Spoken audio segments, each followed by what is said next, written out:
Hey guys, what's up? Transition Coach 50 here. Today we're going to continue talking about dating applications. Specifically, we're going to talk about initial interactions. If that sounds interesting to you, please stick around. We're about to get to it.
Hey guys, Transition Coach 50 here. We're here today to talk about dating applications, specifically initial engagements. So at this point in the conversation, you've aligned with someone, you've matched with them, you've both selected each other, swiped right, whatever it is, and you're ready to start communicating. Okay? The goal, of course, is going to be how quickly can I validate this person is real? How quickly can I see if this person and I have a connection? And being open about it.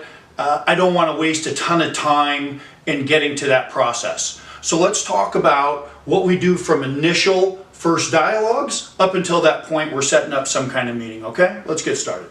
So first we've matched, and you've matched with this lady, and you're gonna reach out initially to them. What are you gonna say? I'd say throughout the different cycles of the interactions, whatever you can do to be unique, let your personality shine through. If you can make them laugh, you're way ahead of the game. So anytime you can add some originality and some humor, I think you're really going to do yourself favors.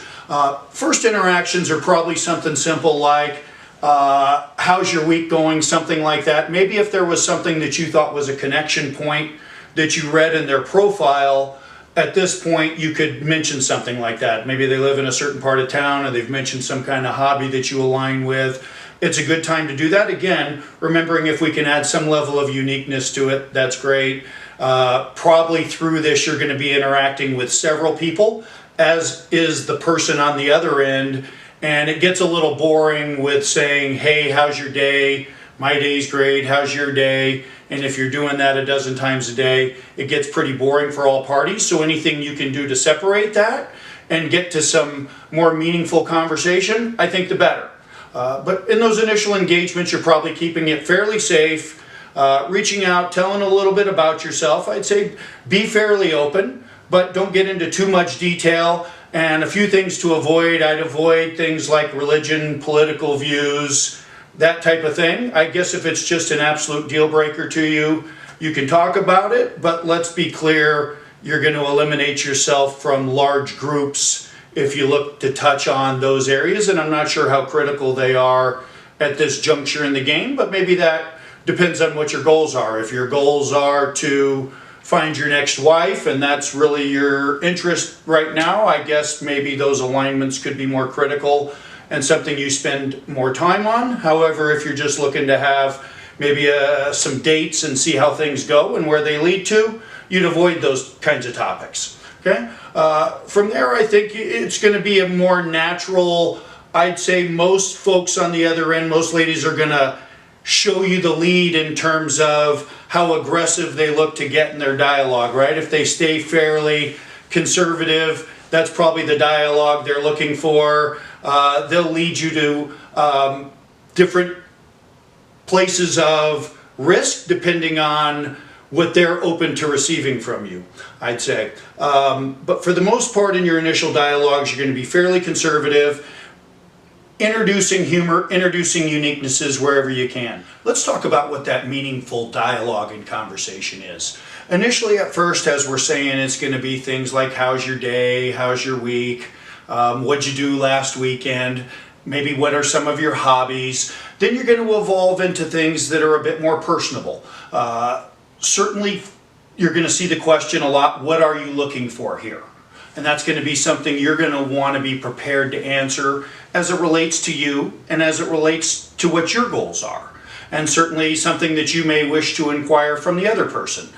Then from there, you're really seeing, do you have alignment in what you're seeking and what your goals are? That's kind of a phase 2, if you will. Then we're going to start to evolve into probably more playful dialogue, right?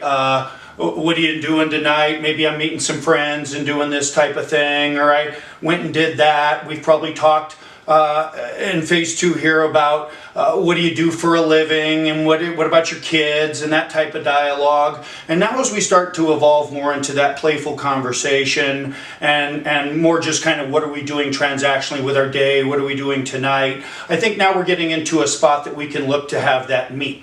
Okay, and I think that could come in the way of whether it's, say, a video conversation where you can have a more personal meeting where you're seeing each other, you're really validating what each other look like, you're seeing that kind of chemistry and looking at each other, or really just arranging for a simple meet like a cup of coffee or something like that.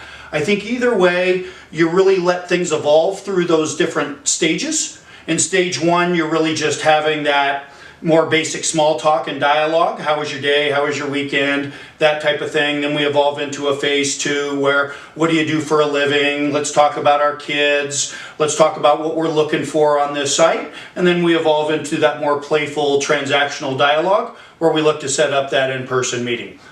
I hope this content's been helpful for you. If it has, please hit the like button, subscribe to our channel, and come back for more meaningful content soon.